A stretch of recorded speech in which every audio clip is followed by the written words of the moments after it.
Well, let's get underway. Welcome to this virtual music education conference series addressing music teacher education in the age of COVID-19. Tonight's topic is promoting student creativity in traditional ensembles, initiating promising futures. We are excited to engage in dialogue during this session. If you wish to ask a question or comment, please post using the chat or raise hand features. The icon for chat is located at the bottom of your Zoom window. Similar questions from the chat may be combined and addressed by the discussion leaders, or leaders may call on you to share your comment. If you are called upon, please remember to unmute your microphone before speaking. The microphone icon is located at the bottom left corner of your screen. Our session will unfold as follows. The session leaders will take a few minutes to frame tonight's topic. We will open the floor for questions and discussion, and the session leaders will then offer some concluding thoughts. The moderator will introduce the next session in this series. Now, it is my pleasure to introduce tonight's session moderators: Frank Abrams of the Westminster Choir College, Rider University, Frank Huser of the Herb Alpert School of Music, UCLA, and David A. Williams of the University of South Florida. Frank Abrams, I believe that you are getting us started tonight. That's correct. Thank you. Good evening, everybody. It's so nice to see so many people and so many actually former students from various eras of my career. It's very nice to see that you're all here. And thank you, Michelle and Janice, for the invitation. Tonight, we're going to share our perspectives on ensembles and ways in which we can make participation in ensembles safe and retain the essence of what an ensemble has been, is, and will be. We know that schools are considering options for how to open safely in the fall, but in many places, those decisions are not firm. Some universities, for example, have suspended all ensembles for the fall. One public school district in Massachusetts, for example, has eliminated all music, art, and physical education for the fall and furloughed the impacted faculty. Many ensemble conductors and teachers were caught off guard in March when live instruction became remote. In a panic, some resorted to worksheets, theory, and other musicianship exercises, watching videos of performances on YouTube and more. While these are enriching experiences for members of school ensembles, they do not fulfill the learning goals, objectives, and skill building that one comes to expect from participation in face-to-face rehearsals and live performances.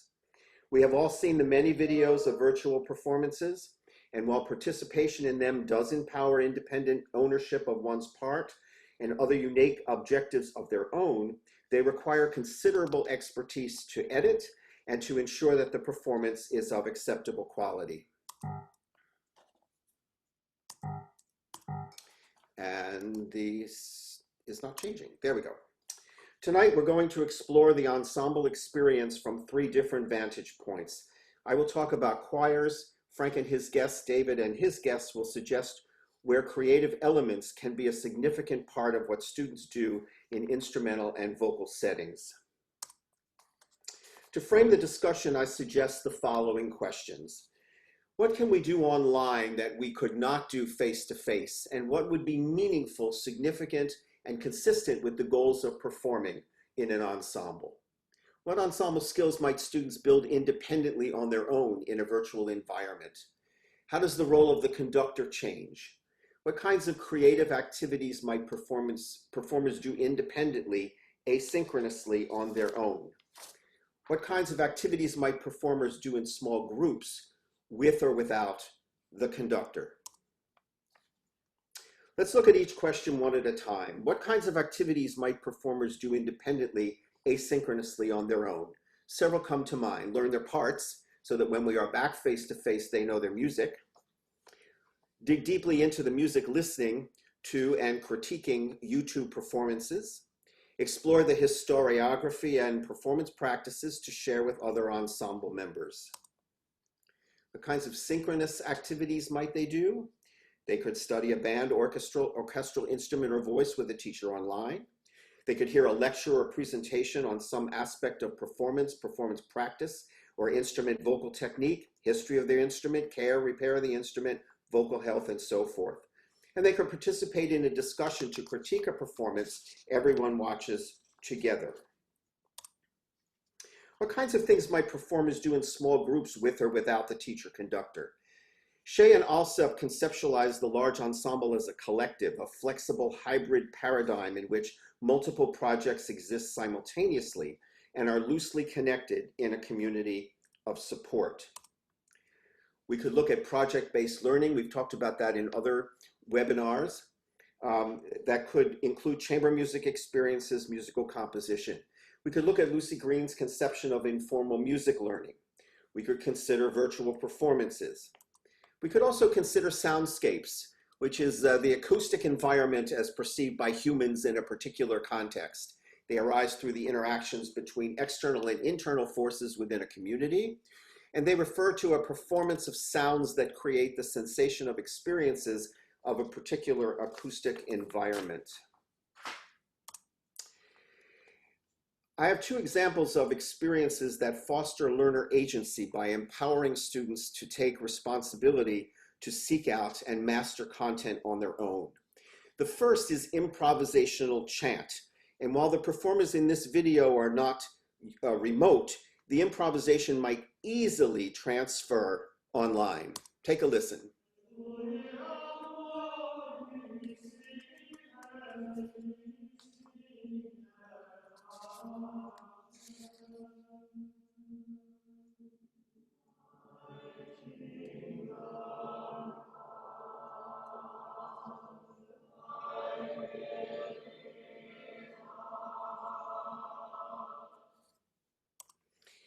This is Space for Peace. This is a project that began in the UK in which people are improvising in their homes around the world to a particular folk song about peace. Take a listen to this.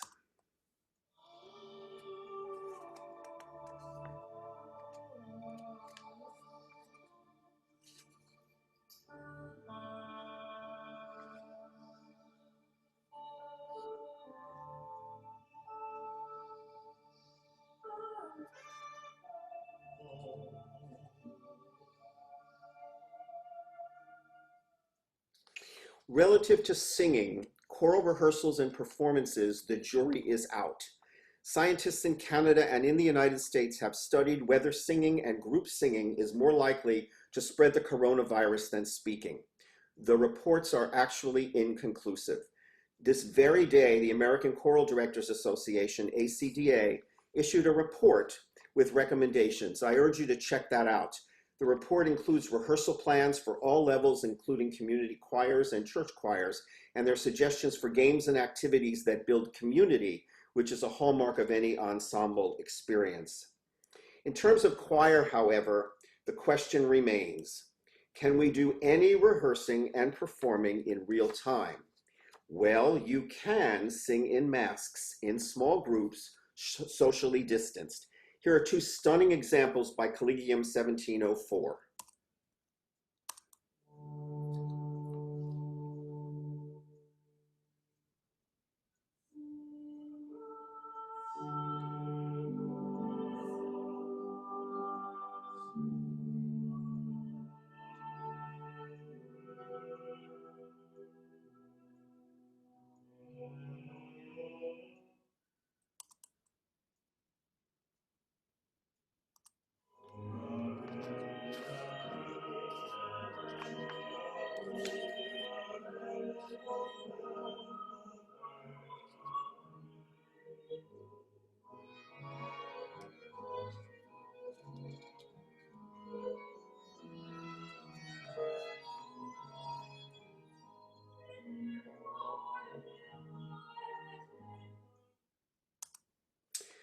So the questions remain.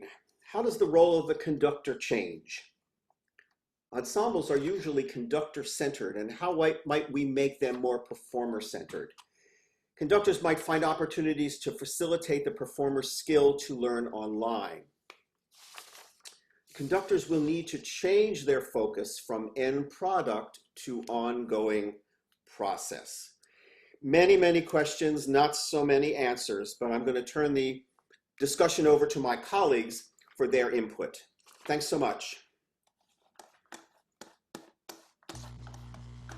Great. Thank you, Frank. Appreciate that. And really well done and presented. I'll be a little bit more informal. I'll be talking briefly, and then we'll have two of our graduates talk about how they dealt with the year this year and what they were able to accomplish and creatively come up with in an emergency situation. One is Carrie Epps, who's teaching at the Westridge School for Girls, and then the other is Rosalind Neisinger, who's teaching at high school in Northern California. She's first year. Carrie's 9 or 10 years out. I forget. It feels like forever, but also feels like yesterday. Anyway, the whole question I have is, how do we prepare teachers to encounter difficulties like we've had this year? And the way I've accomplished that and gone at it is to basically not give a lot of definitive answers. I'm always asking the question about everything. And it drives my students nuts, because instead of saying, would you do this, this, or that, I said, come up with something. And my favorite phrase with them is always, it depends. But I do this by giving assignments that require real creativity. Instead of exams at the end of secondary instrument classes or voice classes, they have to come up with some kind of a creative project that shows that they have mastery of the instrument for teaching purposes. And and then they ask me, well, what do you want? And I was, come up with something, impress me. And it drives them nuts, which is fun. But I'll show you the kinds of things they come up with just very briefly. One of my students came up with this Prezi to show she could play the clarinet. And she, put the clarinet together, picture there. Gives you an introduction. Bingo, how to warm up.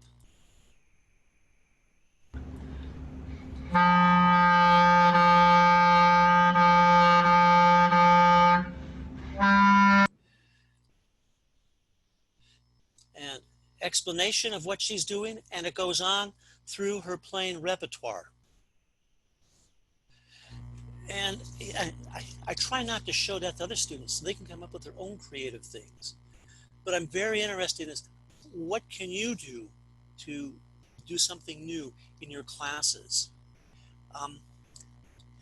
In tech classes, we do, instead of explaining all the tech, this is a project, take a cartoon, strip the music from it, put your own music in. And then I use a lot of the materials that Meredith Music has created for band teachers in particular about curriculum design. And those lead to something really neat, which I'm seeing more and more of our students do, which is having their own students create digital programs in their classes. And this is the kind of thing that can easily be done in this kind of situation online, and it can also transfer to our regular teaching. So I'm going to ask Carrie to go on and talk a bit about what she's done, and then we'll have Rosalind speak. Hi, thanks so much for having me. So I just finished my 9th year of teaching, and it was definitely crazy having to move everything online. So a couple of things that I've done. The digital program that Frank was talking about is something that I've been using a lot this year with my students. The concept is moving away from a traditional paper program and having the students essentially build the concert program as like a website, a page. I use Adobe Spark to do that. So we end up sharing a QR code or a link with our audience. And so part of the process of that for our students is to research the music, research the composers, do musical analysis. They're doing all of these things, and they're the ones discovering, they're the experts on the music that we are performing as an orchestra. I teach middle school and high school orchestra, I should give some context. But one of my favorite components of that, when we're talking about creativity especially, is I ask the students to create an original, piece of some sort that's inspired by the music that we're playing. So it could be an artwork, it could be a movie, a poem, a short story. They can write their own composition, but giving them a chance to think about what we're doing and the music we're playing and reflect on it and produce something of their own, which I really love because it gives the kids a chance to sort of express their interests in another way besides just playing an instrument, especially kids who have, might be excellent writers as well as musicians. So they get a chance to maybe write a poem based on what we're playing. When I moved my class online this year, figuring out how to get the kids to work together and collaborate was, definitely a challenge. One of the things that we did was I had the students choose a solo piece to perform. So every student picked one, and we talked through the choices, and they also met in small groups all through video chat to make their song choice and then to work on it together. And in the end, we put together a completely virtual performance that again was, we used Padlet to post that and share with the community. So I think there as well, having that student choice and what they were getting to do really helped the students feel motivated and empowered and take ownership. And it also continued to help them progress and play. So while it was difficult for us to play together as an orchestra, they were still playing and playing with one another in small groups. One other example of what I've been doing for the creative process is especially moving online. I did an optional competition. I called it the Orc Dork competition, because orchestra nerds, of course. And so it was completely optional. Every week I just gave them a task, and it had nothing to do with a talent or a skill level. It was really just them getting to do something a little different, but still involving music. So for example, one week they had to make a meme about our orchestra class. Another week they had to recreate famous pieces as emojis. So for example, Hulse the planets, they might put a bunch of planet emojis, and then other students had to guess what it was. Another week I had them build an instrument, just what you have at home, figure out a way to put together an instrument, and then they performed a video of themselves playing their instrument and explaining their creative process of building it. So, just trying to think of lots of different ways to keep the kids engaged, but just creating besides, always playing and listening to me. I want them to be creating on their own as well. So a little snippet of what I've been doing this year. Thank you, Carrie. It's nice to see what happens when I have students who are upset with me because I don't tell them exactly what to do. The other thing I like about the digital programs is that meets a lot of the needs or requirements of comprehensive musicianship that we always trying to figure out how to do in our large ensembles. It's really neat. Rosalind, would you share with us, please? Absolutely. Can you all hear me? Hopefully. I'm Rosalind Neisinger. As Frank mentioned, I'm the teacher this year.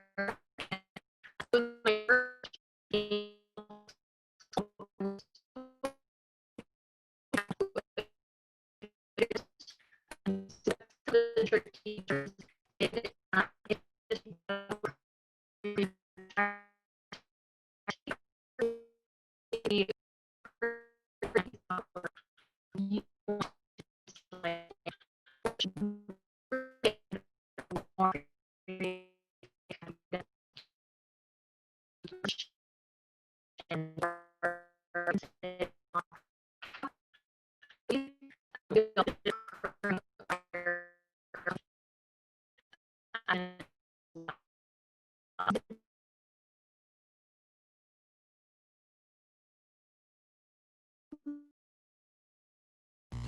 Rosalind, can you hear me?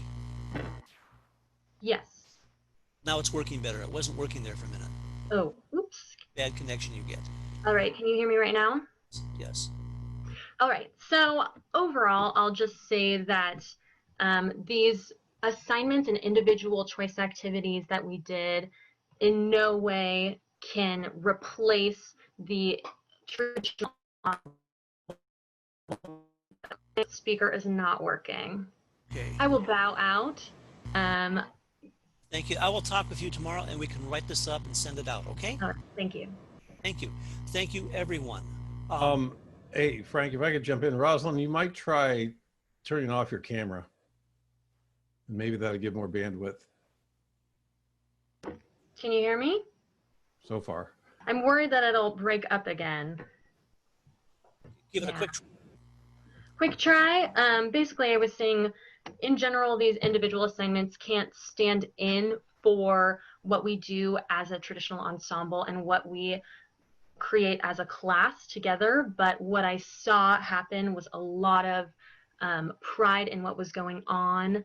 I'm getting a lot of your speaker is not working things. We hear you fine. Are you sure? Yes, yes. All right. Sorry about that. So my focus on the future and my questions are, how do we keep students engaged and learning creatively outside of the traditional classroom format if faced with this virtual classroom in the fall? And what can transfer to online learning easily, and what is still something that we need to adapt as we move on? And these individual virtual projects, they're very strong supplementary tools to increase student exploration of their individual relationships with music and their identity as a high school student and a musician as part of the ensemble as well. But my focus for the future is furthering opportunities for creativity and choice that will increase that student ownership if we are fully online. So I'm really happy to be here. Thank you. I hope my speaker made it through that little blip. Thank you, guys. That one worked. Thank you very much, Rosalind. David, looking forward to hearing you. Great. Well, I'm going to talk real briefly, and I'm going to turn it over to two people that are a lot smarter than me. My only addition to this whole thing is I'm a little saddened that it took a pandemic for us as a profession to begin to think about creativity in the classroom. And I know that, individuals have thought about this for a while, but as a profession, we haven't given nearly enough thought to this. I firmly believe that our ensembles, all our musical experiences, should be more creative than they are performance-based. But here we are. Now we're all talking about it, or at least most of us are talking more about it. So anyway, I'm going to turn this over. Sarah Gulish is going to talk first. And Sarah, if you want to go ahead and share your screen, you can get that started. Sarah's high school orchestra and does all kind of other classes in Pennsylvania. And she's just done some amazing things I wanted you to know about. And then as soon as she's done, Natalie Malice will join us. And she is the director of choral studies here at USF. And this was her first year, both in college teaching and here at USF, and did some really kind of amazing things, I think, with her students once the pandemic struck us. So I'm gonna turn it over to Sarah. Thanks so much. Can you all hear me okay? Great. Thanks, David, for having me. Hopefully something I share is helpful. I'm gonna take a slightly different approach because, as David said, what I'm seeing from a lot of teachers is now that we've gone virtual, we've realized how much creativity was lacking from our programs in the beginning. How much of our ensembles were so teacher-driven, conductor-driven, that our students don't have the autonomy or the skills to be making and creating. So I'm going to talk a little bit about a philosophy towards a holistic creative ensemble, a philosophy that I've tried to adopt, how I've used it in my classroom, and hopefully you can pull something from it. So I do teach full-time at Lower Moreland High School, public school outside of Philadelphia. I also run the publishing company Flat Books. And so what I'm going to be sharing with you today is a combination of what I've done in my classroom, and it's also from a text that I have coming out this summer with some other string orchestra directors who are co-authoring a creative string orchestra book with me. So our problem that I found in the orchestra classroom is that replication has trumped creation. So we've become really good at replicating music, but not so good at creating music ourselves. And so my solution as a music educator is to think of my ensemble as I think of a rock band. So I've played in orchestra since I was young. I've also been a rock musician since I was young. And when I started my string orchestra program, I tried to find ways to infuse what I'm going to talk about as the rock band mentality into a large ensemble program. Now, I'm going to make a ton of generalizations. So these are not true for every orchestra or every rock band, but they are true for what I've experienced in those spheres. So the first thing is we need to improvise. And improvising in the orchestra mentality is often something that we just leave for jazz bands, where music making is for learning repertoire. But in the rock band mentality, improvising is how we learn. Improvising and jamming is how we create music. The second thing we need to be better at is just creating in our ensembles, arranging, composing, writing songs alone and with others. In the orchestra mentality, I find that most believe there are composers and then there are players, but that doesn't exist in the rock band mentality in original bands. Musicians cover music and musicians create their own music. It's part of being a musician. It's not one or the other.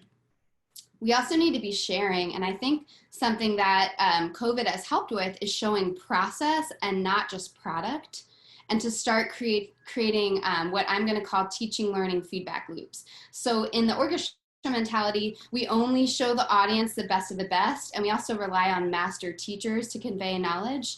But in the rock band mentality, audiences see the process often on stage or through other types of social media engagement. And then we all are kind of teaching and learning along the way. We need to be connecting. So we need to be relying on people outside of our ensemble world to help pave the way for our curriculum. And in the orchestra mentality, so again, this is like the traditional orchestra mentality, we usually use the tried and true classical canon and employ conductor-driven strategies. But in the rock band mentality, we're listening to our audience, we're listening to our members and the industry, and we're adapting and responding so that we can have successful, thriving careers. And then the final point is how do we individualize? So in the large group orchestra mentality, it's this idea that everyone learns the same thing at the same time. We are a unit, not individuals. That's where our strength is. But in the rock band mentality, even though we're a band, we all bring different things to the table, and we have to work out our own stuff before we come together as a group. So what do these 5 things look like in a classroom in practice?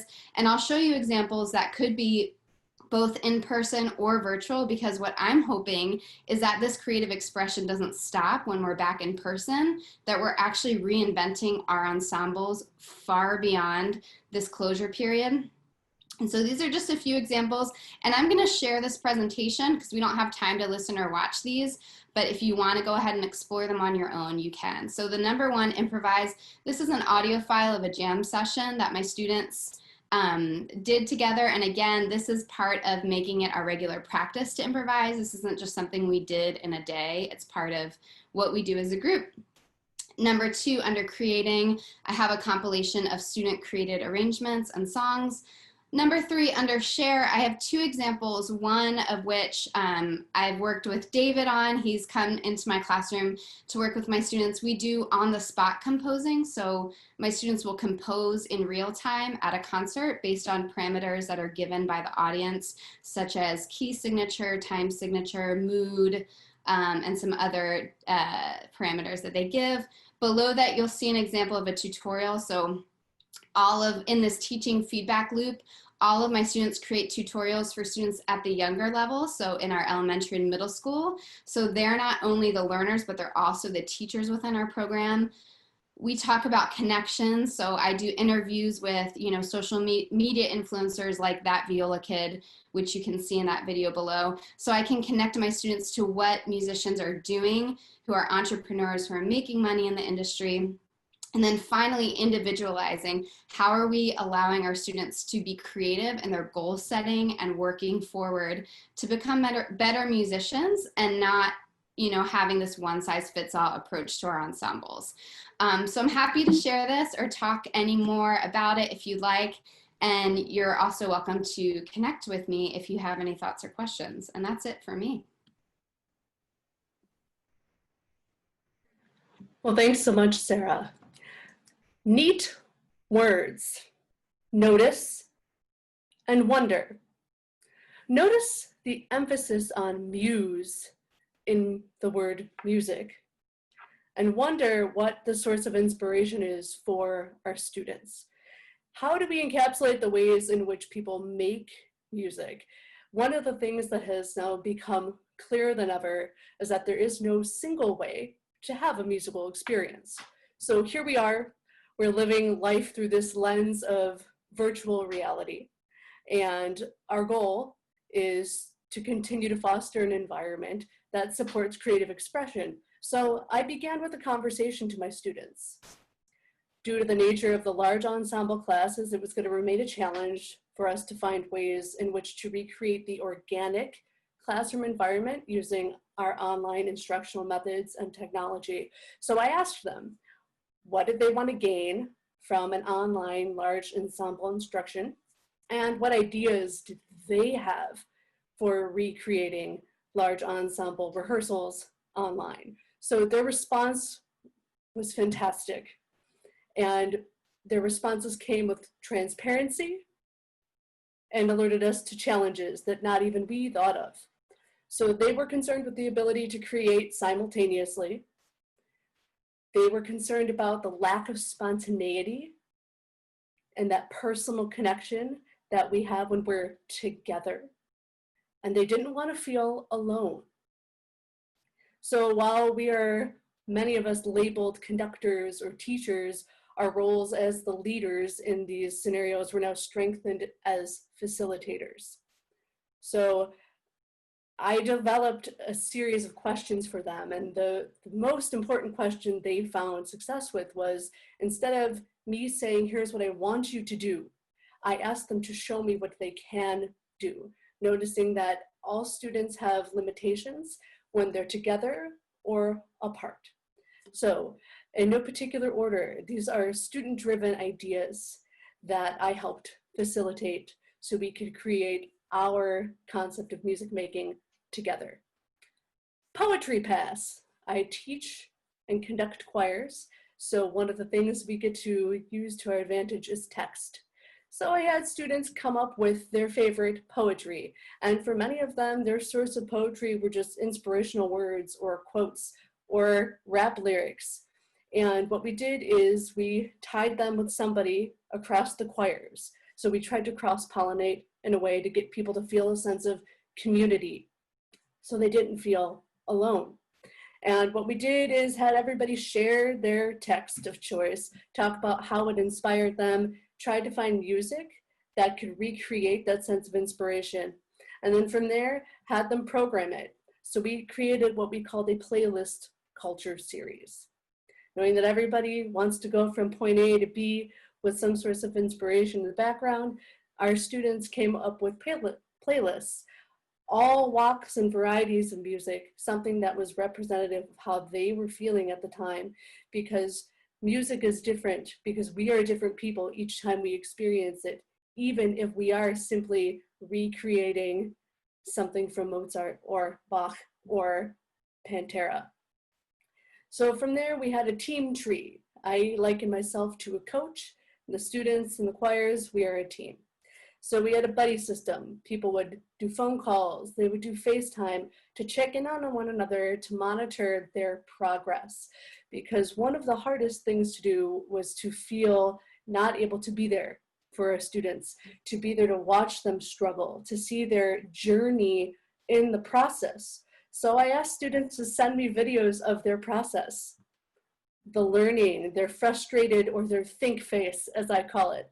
We miss seeing that, and they miss seeing the reaction to that. So that gave them a sense of personal connection. So they didn't feel as though they were failing, but they were struggling together with somebody to get to a different end result. And the end result was not, in this case, mastery, but a deeper understanding for their personal connection to music and how it is they get to experience it.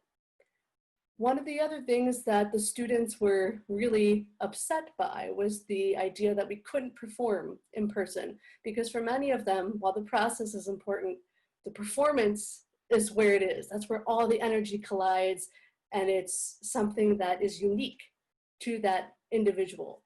So we partnered with composer Lisa Bilawa, who I discovered through an NPR article. And it came to be that she was creating something called Broadcast from Home, which was her new work, and it was in response to the coronavirus crisis, and it featured contributions from the public.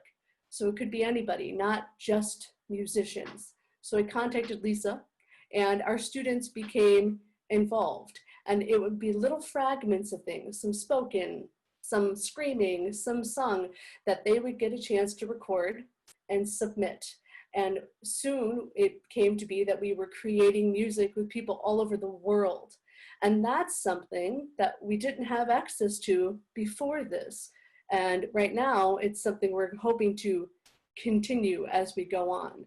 So what we've discovered when we become facilitators and we think about the process, not the product, is that our students are indeed free thinkers and they're innovative.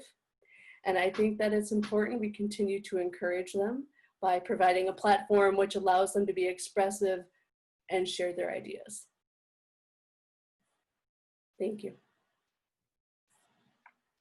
Thank you all for those wonderful tales of practice. So many fantastic points, such rich material. As each of our speakers has been sharing their thoughts, I personally have been struck by the notion of process and product as a person who looks a lot at kids' compositions, and that's my work. There's always that struggle between process and product, and I think we've built kind of a false dichotomy in that we showcase one and not the other, but they're both present. So I'm curious what people have found about their work focusing more perhaps on process because the public product is not so accessible at the moment.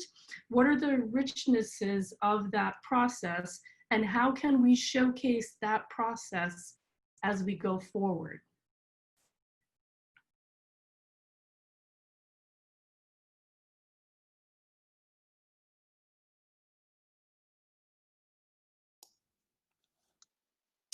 Michelle, I think the hardest thing, and it came through, I thought, loud and clear tonight, is shifting the mindset that our students have of what an ensemble is about, and the mindset of what a conductor has about what an ensemble is about.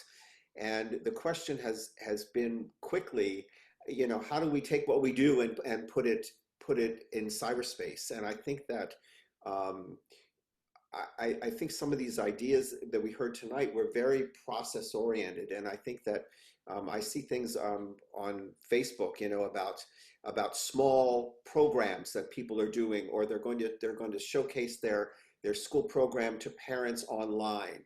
And I think we're just not used to watching those kinds of things online. We're used to watching the Met on PBS, or we're used to watching a concert on PBS or something, but we're not used to watching the school performance other than these virtual, I call them the Brady Bunch screen. And I think it's going to take, I think online is here to stay, whether we're live or not. And I think that the things that online have to offer our students are rich, but I think we need to change their expectations. And I don't think that's going to happen overnight at all. So I think a lot of really fine teaching has always been process centered. And it's also context centered. I'm in a school where product is the end all be all. And I think that, and I miss the days when I was teaching public school when it was really more about process and not so much about product. We had people in the ensembles that were there because they loved to do it, not because they were the most talented person in the all-state ensemble. So I think I just think it's going to take time. I hope it doesn't take a generation, but I think it's going to take time for all of us and our students to kind of change the paradigm. I just don't think it's going to happen overnight.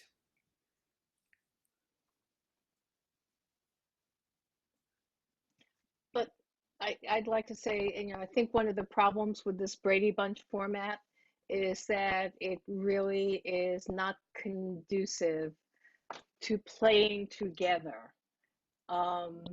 You know, it's great for individual performances, and I know we kept our string project kids going online and we videotaped their individual performances and everything, or their individual playing, not necessarily performance, so that we could have some kind of performance at the end of the year.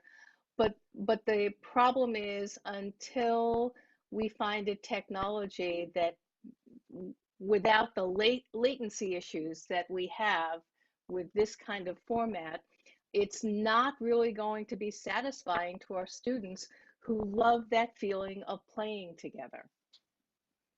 No, I think you're absolutely right, and I think those virtual performances are sometimes more fun for the people in them than they are for the people watching them. Yeah, but I think that I think you're absolutely right, and there's a lot in the new ACDA report about ways one can build community in the ensemble, but they're all non-musical ways, and I think that we need to just step back and try to come up with ways that we're not cheating, or we're not dishonoring the values of a musical performance in the name of technology, or in the name of online instruction or whatever. I mean, I think that's our biggest challenge. I don't know that people have the answer to that just yet. I don't have the answer to that. I do know I've experienced this year, this last quarter, students really creating community as they work in Soundtrap to create songs.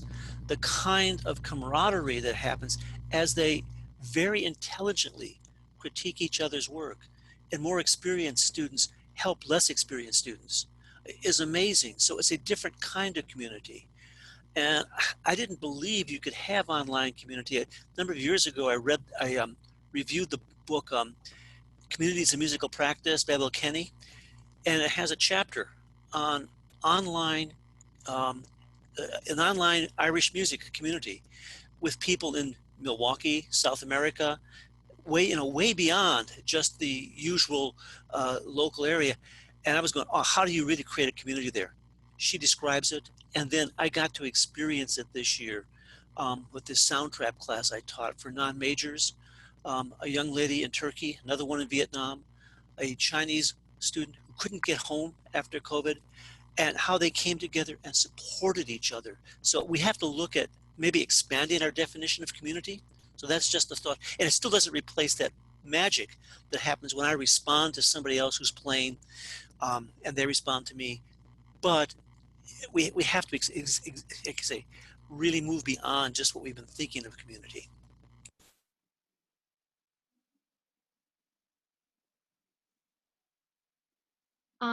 I can also cut in if people can hear me. This is Maura Culkin. Am I coming through? Yes, Maura. Okay, sorry. My video isn't on, but I just, I really wanted to echo the sentiments I was hearing around changing the expectations from the communities in which we live and teach, you know, including the students. I heard that too, that the students are expecting this culminating performance, and just really starting to, or continue to educate the principals, administrators, families in our communities about the process that goes into this. I know this isn't exactly an online fix or suggestion in the same kind of way, but you know, I've heard of teachers where they record the first run through of a performance on a piece, and then at the concert they play the first run through, and then they actually perform the final to help the families get some context, or they post those sorts of things. So I do wonder about how we can begin to change that conversation and continue to educate our administrators, principals, families about what this looks like. And I can say from the elementary general perspective that, you know, informances have been a long part of the conversation, important part of the conversation. And how do informances look online? I think that Sarah offered some great ideas that I know that I'm going to be thinking a lot more about. So yes, thank you for those wonderful thoughts. And that's what I have to say about those. Thank you. Thank you, Maura. Others want to jump in? Michelle, I'd like to ask if you could elaborate a little bit on your comment about the false dichotomy between process and product, especially in light of what Gina had to say about the latency issues. And that's been one of my frustrations in terms of the synchronous music making that really is not as robust or as satisfying as the asynchronous music making. So my question, I suppose, is how is the current state of technology that we're working with here in 2020, how does that affect the statement that there's a false dichotomy between process and product in online teaching? Thank you, Daniel. I think, first of all, I just conflate chorus and composition because my chorus is always composed and we performed what we composed. So the students were making original music that was theirs from the start. And the product can only result from a process. A lot of people talk about, we're going to spend more time on process, but that process leads to something. It may lead to a tangible or an audible product, or it may lead to some sort of learning, but you really don't have one thing without the other. So I think whenever we talk about them as two separate things, we're overlooking some important information. Does that help? Sure. I think that might be a specialized or a particular situation that other music teachers may not share. I think the other thing is that one of the things that I did with a chamber group that I work with is that we were still creating original music, and our performance in that interaction with others was not live. It was in an online, recorded environment. And a lot of professional musicians work that way, where they get a recording of a couple of tracks and they add their track and it goes to the next person who adds their track. And it's not the way that we have typically worked in the non-professional world, but there's a lot for our students to learn. I had students who were trying to do 3-part recordings, like a clarinet trio, where they were the trio, and they learned a lot about their playing and their sense of time and their sense of pitch from playing with that trio, with their other 2 favorite clarinet players. So I think we need to kind of explore.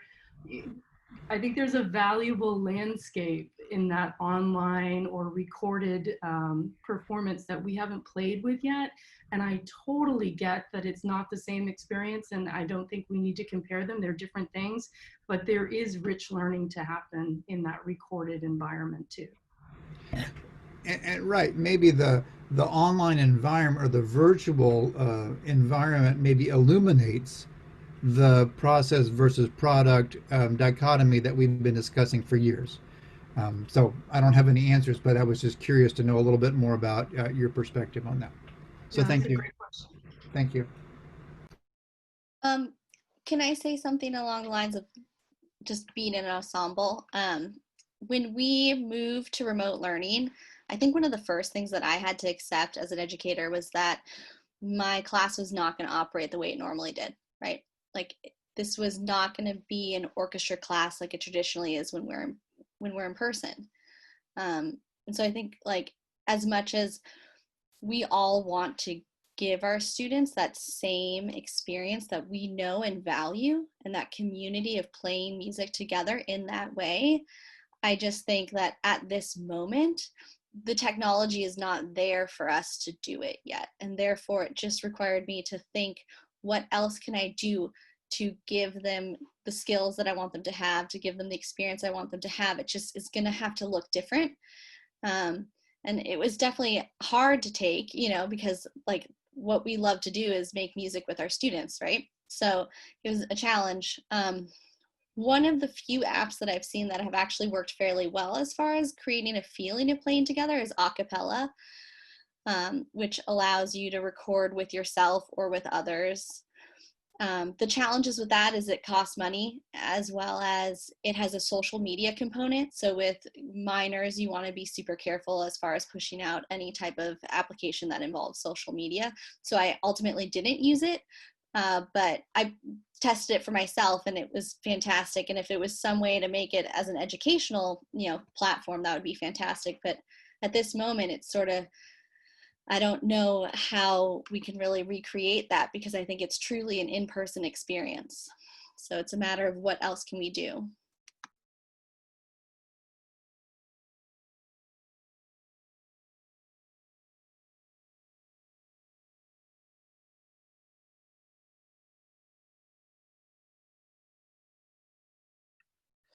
Yeah, I think, sorry, this is Joe Abramo here. I really appreciate this conversation because it made me think about this process and product kind of dichotomy. And, we can look back to Dewey, who says, like, there is no kind of thinking that's abstracted. It's always upon some sort of external thing. So this dichotomy between process and product even is kind of embedded in constructivism, the very idea of it. But then I was thinking, like, we are constantly talking about product, and when you think about it, a concert isn't a product, right? It's this social process that happens in bounded time and space, right? You go somewhere, sounds come out. There's no tangible sort of product of it. There's nothing material that transpires from it, except if you record it.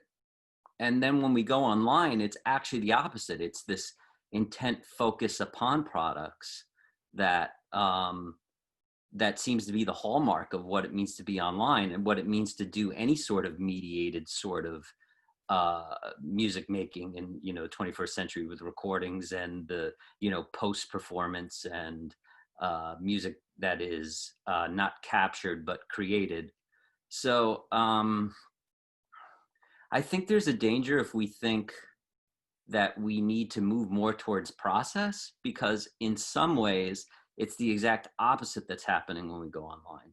I don't know if there's no answers or anything in there. It's just a interesting kind of irony or dialectical move that seems to be embedded in that.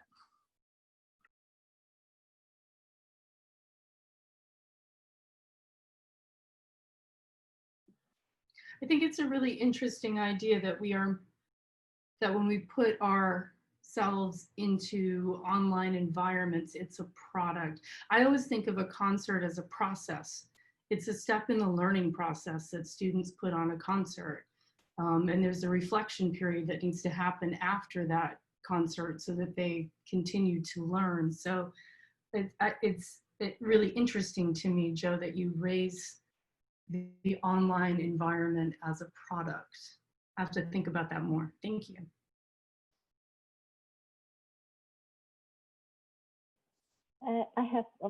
I'm Lily here. And so I have some thoughts about this product and process, which was such an interesting discussion. And because from my experience in online teaching, I discovered that I see the thinking process through this chat box here. And so this is what I feel is something very precious in this online environment, where we can actually see what the students are thinking. So what I did is actually I had students share their music, their favorite music, share the presentation and connecting to the music and their culture. And while one of the students were doing this presentation, and I saw a lot of text jumping in the chat box, and then students were sharing ideas that, oh, I love this artist too. Oh, do you know that one of this band member has left, this band is not the same. And so all the thinking, and I saw so much behind the thinking of the students that I normally do not see in the classroom.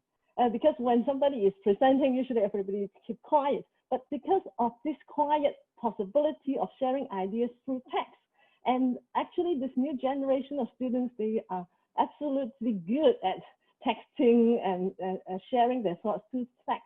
So I feel that actually this may be something through which is a lens for us to see the thinking process, and that we couldn't easily see. And perhaps we design our lessons in a way where we encourage students to share their thoughts on the text or the chat box.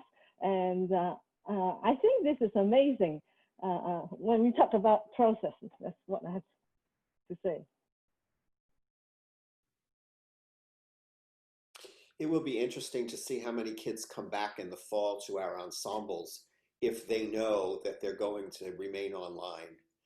You know, I wonder how many kids are going to find other things to do with their music making and not come back to the ensemble if we can't give them that kind of experience that they're expecting. I just think it'll be curious to see whether they all come back. And maybe we'll get people that weren't there at all in the beginning that are now interested. But I'm not so sure we're going to see everybody. I don't know. It might, where I am, I mean, kids are very disappointed if choir's not going to meet, and they're talking about all sorts of interesting things, like maybe everybody could sing in a plexiglass shield, and maybe they could, be out in the parking lot, and maybe we could do drive-through. I mean, it just gets ridiculous. It just absolutely gets ridiculous.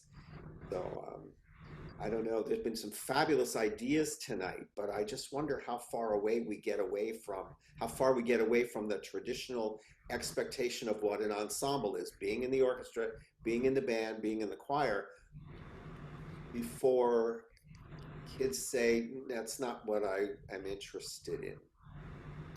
I don't know. I hope I'm wrong. I just want to share my little success in my action research. Originally, that was planned in-person setting for a NAFME conference in November, but because of this COVID situation, I need to adjust the setting to Zoom, and I had 8 times of Zoom meeting, and there were 4 groups. I used the 4 student teachers, and each student teacher worked with like voice-changing boys in elementary school, and the group size, the ratio was 1:2 or 1:3. So I didn't expect that was a small success like that, but the cooperating teacher that I worked with, she says that's such a like eye-opening experience, because although it was impossible that 2 or 3 boys in that room, they can sing together, but they picked one song of their favorite, that's a popular song, and then they divided the pieces. Like, I'm gonna sing this part, and you're gonna sing the chorus, and I'm gonna sing the first line of chorus, and you're gonna sing the second line of chorus. So although it's not like consistent, and there was pause between one boy to the next boy, anyhow, those 2 or 3 boys, they finished one song. And that was kind of like enjoyable process, at the same time product. And because the group size was not that large enough to cover 20 students in a classroom, but my cooperating teacher said, this is something that I really want to suggest for my district meeting. And even for the last class of the group, the school principal joined to see how that works for the music class. And he was super happy and said that, like, for example, at least 10 minutes of 4 students for one class, the music teacher is gonna sing with them for 4 minutes for 5 groups to cover the whole class. That might be such a like kind of like alternative option for them to experience kind of authentic music making. So I just wanna share this can be a little bit of like possibility for a small group ensemble. Thank you. Thank you. Kathy Benedict, your hand is up.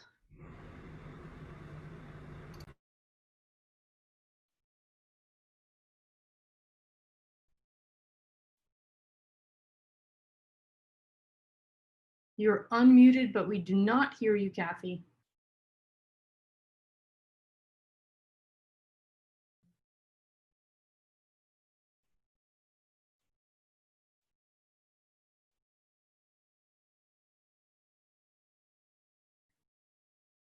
We may have to swing back for Kathy in a little bit. Did somebody else want to make a comment or share their thoughts? Sure, I think there's nothing more humbling than the permanence of a recording. And so when I examined this and tried to place value on it in conversation with my students, one of my students talked about his passion for listening to live recordings of bands, and how different a live recording of a band is than their studio recording. And I thought, yeah, that's brilliant, and that makes complete sense in this regard. And it's similar to what Sarah was talking about, that rock band mindset.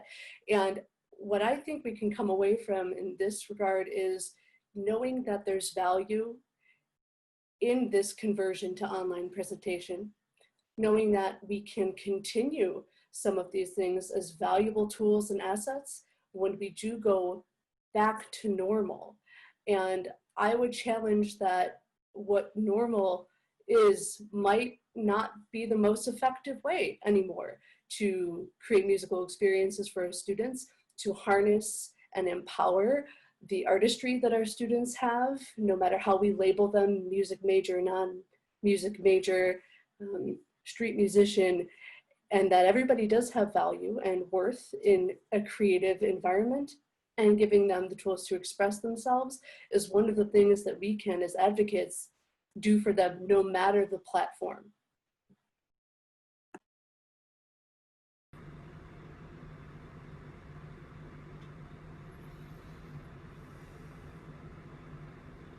I think one of the challenges, as Frank pointed out, is that we can't replace that original ensemble experience in this format. And I think that's the thing that we're all grappling with, as Kerry said.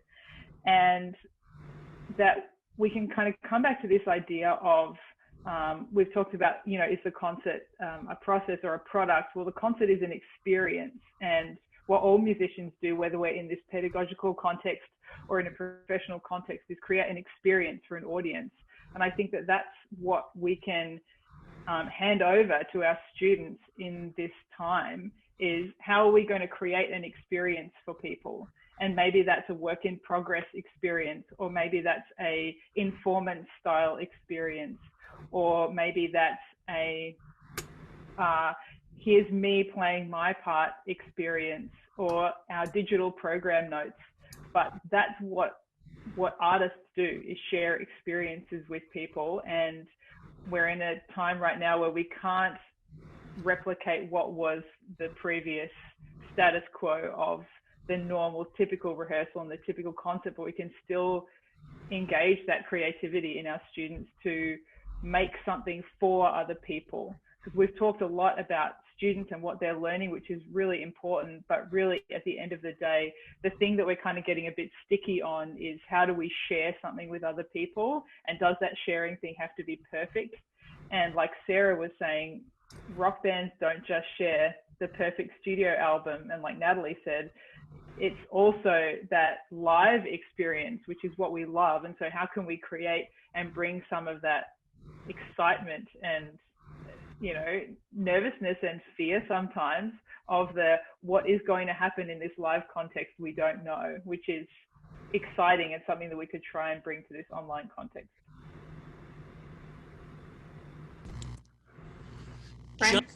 Just a thought. I remember many years ago reading a study that Evan Tobias had done of people attending a concert with their laptops and communicating their thought processes about what was happening during the music making with each other.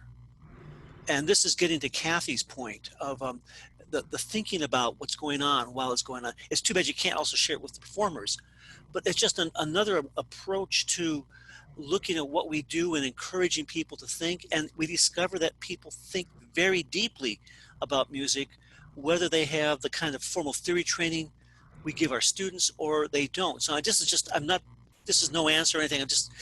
But I thought I've always remembered that particular study by Evan. So just a thought. Yeah, thank you, Frank. That's really interesting. We've had our voice students give online voice recitals in this Zoom platform where everybody who was attending could comment freely in the chat or on Facebook Live. So there were comments going on while they were performing. And it was a really rich feedback loop there, very supportive, of course, but also just a really rich discussion. Danielle, and then Janet Welby has her hand raised as well. Danielle? I was just going to piggyback on what Frank had just said. It reminded me of some of the studies I read from the CRUDI, continuous response, something from Florida State. So that the difference there, I'm remembering, was that it was a dial and people could respond with this mechanism as opposed to writing.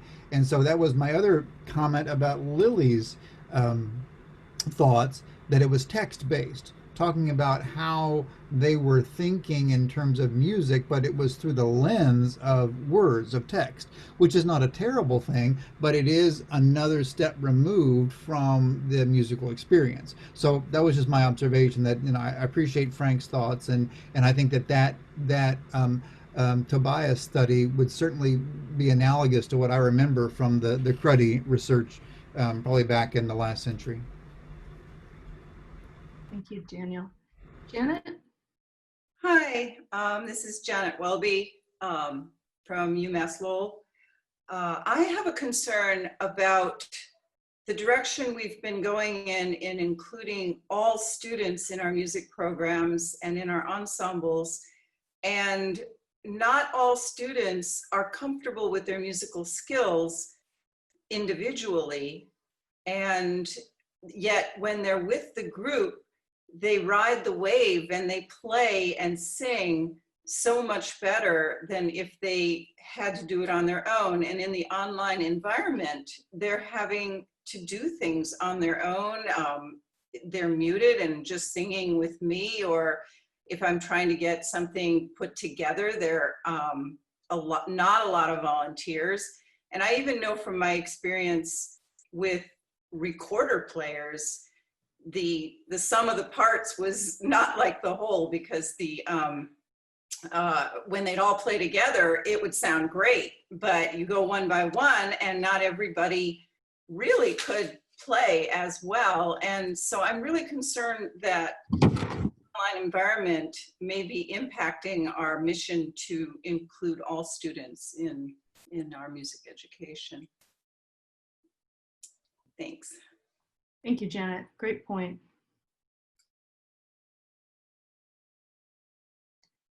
Can I pop in here? So Janet, maybe your question has to do with how we set up online learning cultures. And we think a lot about that with classroom culture and how we make everyone feel welcome. And, you know, most of us have been thrown into online learning, so we haven't had as much time to think about that. But what you're describing to me is how we approach our students, find out what they're comfortable with, and empower them to be successful in a way that doesn't make them feel put on the spot or singled out, just as we would do in our physical classrooms. And I do think it's possible in the online sphere, but if most of us have not been used to meeting individual students' needs who are struggling in that way and caring for them in ways that make them feel comfortable, then all of that gets exposed in this sphere. And I think that's why we're seeing these traditional programs where we haven't given students personal autonomy. They feel very uncomfortable, right? Because their musicianship only exists within an ensemble. And so now I think we're having to unlearn that and learn what it means to build holistic musicians who can make music. And to Steve's point, lots of different processes of music making, not just reading notes on a page with other people around them. So I think that's, you know, a bigger issue of how we're educating our kids.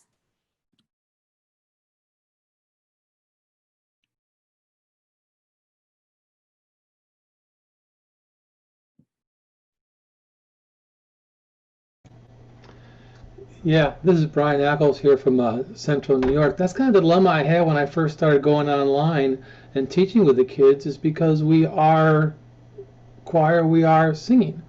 And I wanted to have the kids still sing, so how do we have them still do it? So my big thing really was to have them engage in the process.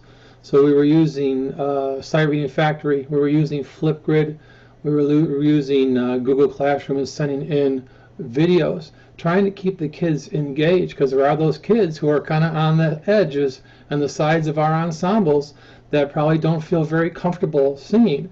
Yet after 3 or 4 months of this, like, the kids turned in their final project, and I heard some of these kids who normally are so quiet and soft, they started to sing. They started to really come up on their own. It made me feel so wonderful. I'm so happy for them for doing it, but I still had that basic dilemma. And some of my kids, and I agree with Frank, I'm afraid I'll have a couple of kids who probably might not want to come back next year, because this is what we do. We sing.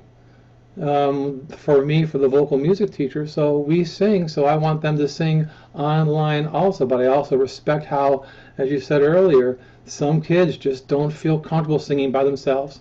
They feel really strengthened within the group, and we are a group. So that's my concern too, and dilemma I've been kind of working with is, how do I get my strong kids and my other kids that aren't as strong to feel good and want to come back and be a part of it. I've tried to relate to them and say, you know, we will sing again.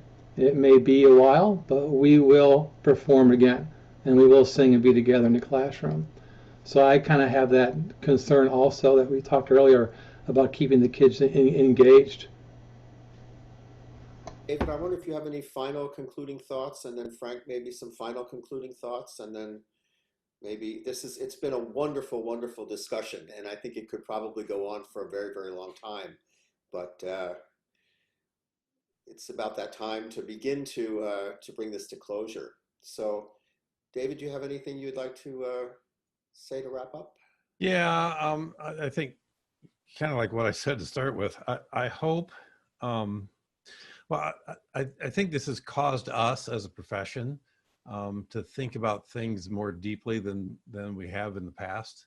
And I think it's good things that we're thinking about, especially when we're talking about the potential of helping students be creative musicians and broadening the term of what musicianship is in our programs, because musicianship is a really broad concept, but we have historically looked at it as a very narrow thing. And so I'm excited that we're doing this. I worry that when this pandemic is over, and I hope, by the way, that it will be one day, but I worry that we're going to go back and be just like we were and not gain anything. So I hope those of us here that we've learned something and that we'll try to hang on to it and improve what it is that we do. That's it. Thank you for that. Frank? Yeah, I echo David's thinking. So many of my colleagues at the university and in the schools surrounding us can't wait to get back to doing exactly what they were doing. And so I am worried about that. But I do think that we have a chance with the students, the future educators we're teaching right now, to use this as a potential model for helping what we do evolve into more creative practice. And that's basically all I need to say right now. Okay. I'm hoping all of you have been following the chat, because there's been some fabulous comments in the chat. And I know when when this session becomes available in recorded form, I hope that the chat is as well. I don't know, Michelle, if it is or not, but there have been some absolutely fabulous comments. And this is certainly something that's causing all of us to rethink what we do, why we do it, how we do it, and how we can best foster the goals of what we have to transpire with, for, and to our students. Michelle and Jan, I don't know that Jan is still here, but go ahead. One more thing to say. I've actually found this whole thing to be renewing for me, to try and figure out how to do it. How do we solve these problems? A good friend of mine retired on December 30th last year. And as soon as we went to online instruction, she sent me an email which simply said, na, na, na, na, na, na. And I really thought long and hard about it. But after about 3 weeks of this, trying to figure it out has been really good for me and renewing. So if we approach it that way, I think we can get a lot out of this. Well, the advantage is that we now have summer that we can stop and think a little bit, which I think we did not have on March the 13th, 14th, 15th, when this all hit. At least it's when it hit where I was. So Michelle and Jan, thank you so much for having us. Thank you to all the guests that also participated. It's really wonderful to have such a vibrant and engaging and thought-provoking conversation, and I'm very appreciative to have had the opportunity. Thank you. Thank you to our discussion leaders, and thank you to all who joined tonight and who joined in the discussion and listened thoughtfully. Please use the same Zoom link to join us on Monday, June 29th for our final session of this conference, which will be Designing College Methods Courses to address flexible modality teaching across K-12.